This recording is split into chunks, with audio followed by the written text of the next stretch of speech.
everyone. We are here to present to you our Arduino project video presentation.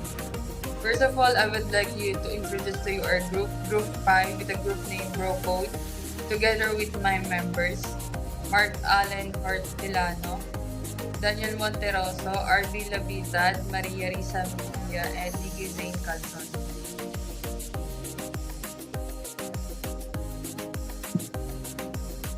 Project 7, Temperature Alarm. An Adreno Temperature Alarm is a project where an Adreno is used to monitor temperature level and trigger an alarm such as sound or light. When the temperature crosses a certain threshold, it can be used in various situations such as detecting overheat and device environmental temperature change, or even as a part of a fire alarm system.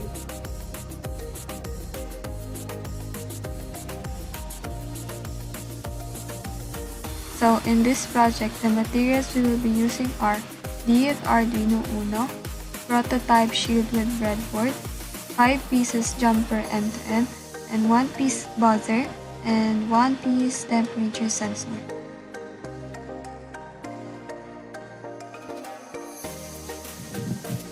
Based on the circuit of Project 6, connect temperature sensor LM35 as below. The pins are connected to 5P, analog pin 0 and PND. And after that, we will see our group preparing for this project.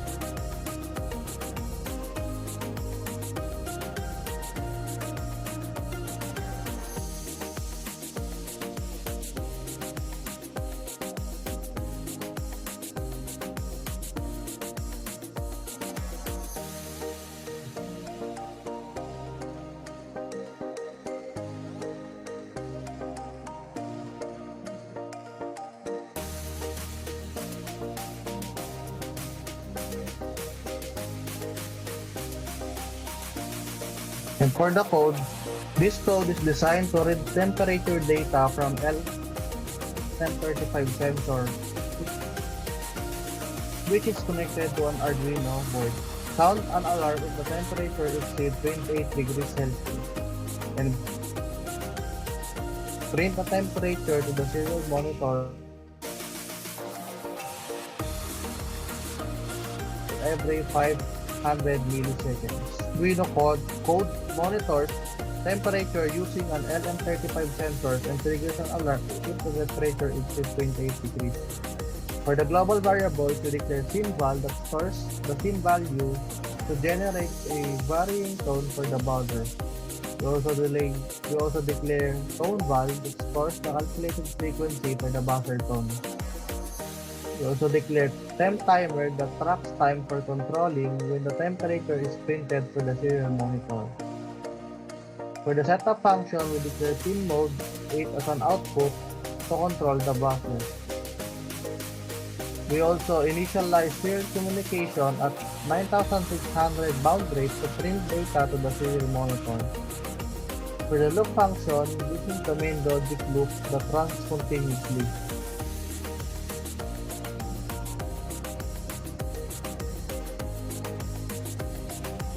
We declare val is equal to analog read AU0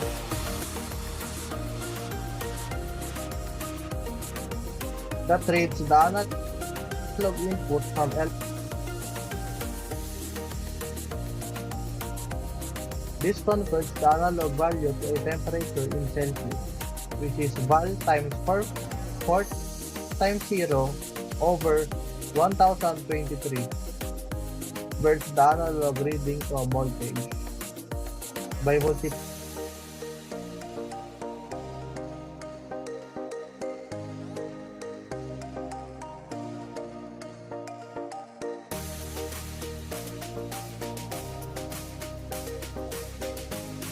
to temperature, assuming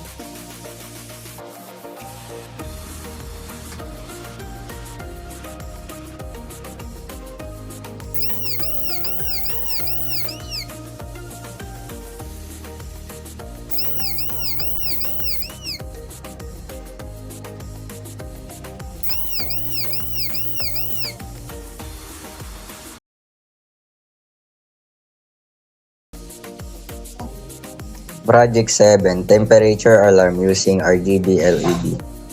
An Arduino temperature alarm using an RGB LED is a simple project that monitors temperature level using a sensor like a THT1 or LM35.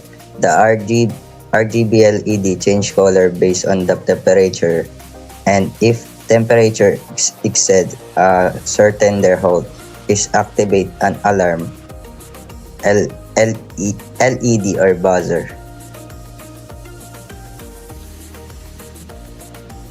So in this challenge, the material we will be using are EF Arduino Uno, prototype shield with breadboard, 9 pieces jumper M2M, 3 pieces 220 resistor, 1 buzzer, 1 temperature sensor, and 1 RGB LED.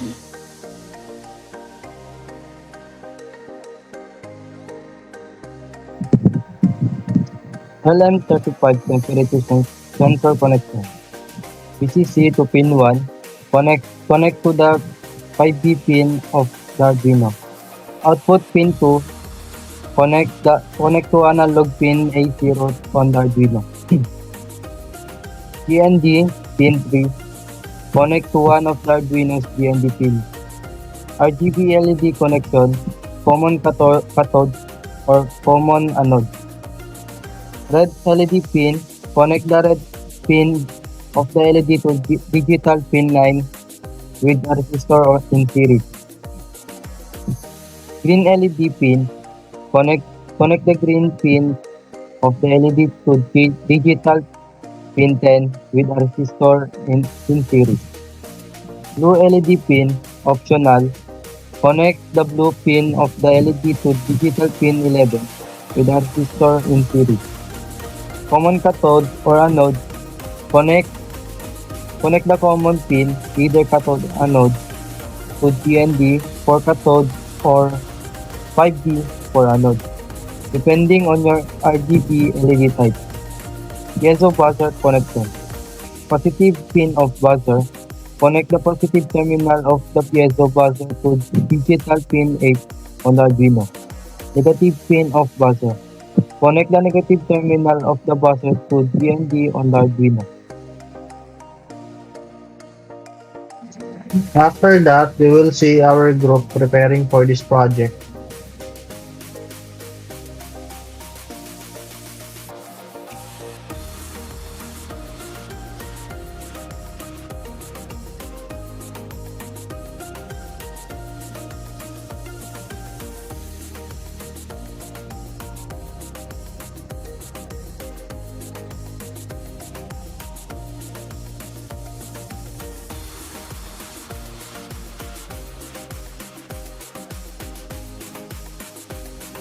For the code begins by including the Arduino library and declaring several global variables essential for the program operation. These variables include SynVal and ToneVal, which are used for the sound generation, and the temperature timer, which helps track time for periodic temperature updates. The code specifies pin numbers for the red, green, and blue components of the RGB LED, as well as the buzzer, allowing for easy control over the connected hardware. The setup function, the pins are configured as output for the buzzer and the red LED.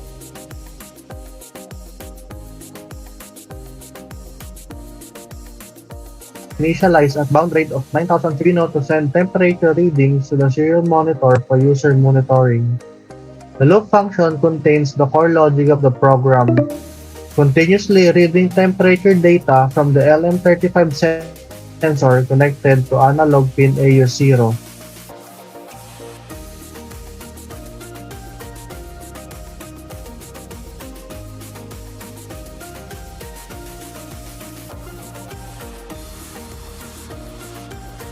That assumes a different action. When the temperature exceeds 27 Celsius, the system activates the red LED while turning off the green LED. The buzzer is also activated, producing a variable tone that stimulates the temperature.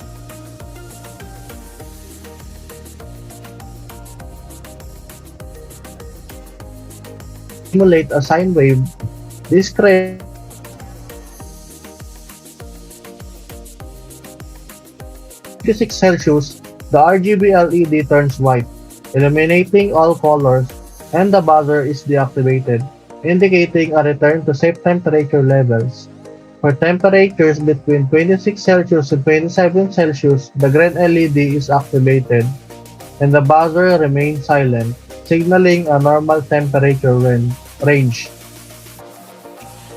The system prints the current temperature to the serial monitor every 500 milliseconds, providing a real feedback for monitoring temperature changes.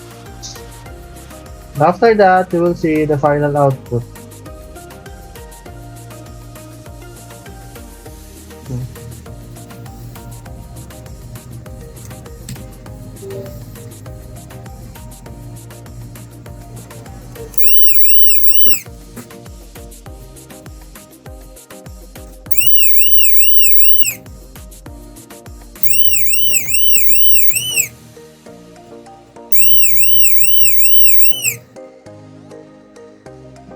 That's all. Thank you.